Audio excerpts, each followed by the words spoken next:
Magandang hapon po sa lahat. Luzon, Visayas, Mindanao, kung saan kayong dako ng mundo po, tayo nagbabalik dito sa aking munting channel, Samuel Soriano TV29, para mag-discuss ulit ng another coins.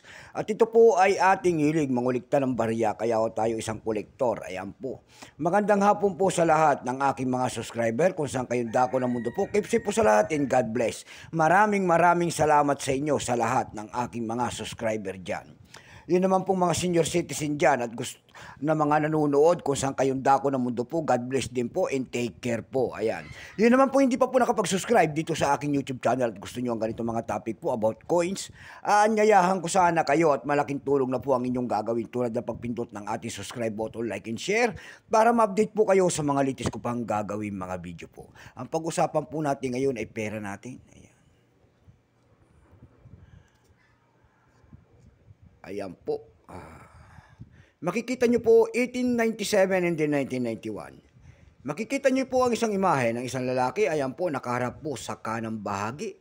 Malapit sa kanyang baba ang kanyang pangalan. Siya po ay si Jose P. Laurel.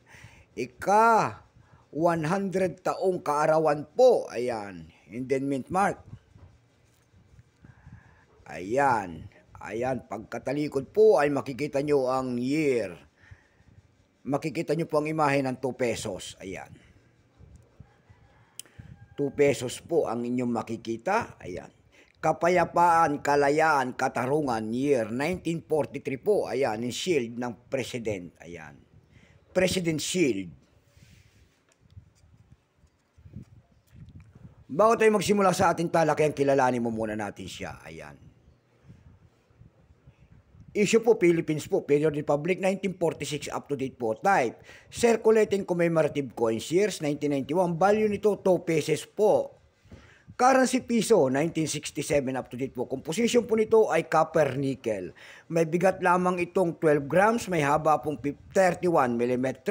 May kapal po naman itong 2 mm. Hugis po, diagonal, tin-sided po yan. Orientation niyan, middle alignment. Itinigil ang paggamit nito noong January 2, 1998. Number NDAS15908.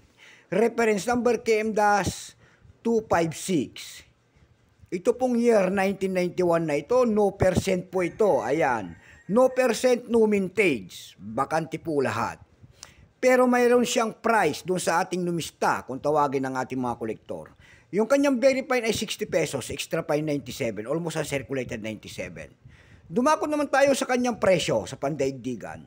Doon sa ating EB.com, nakakita tayo nagbebenta doon ng $9. Nasundan po ito ng $12 and then $7 yung pinakamaliit.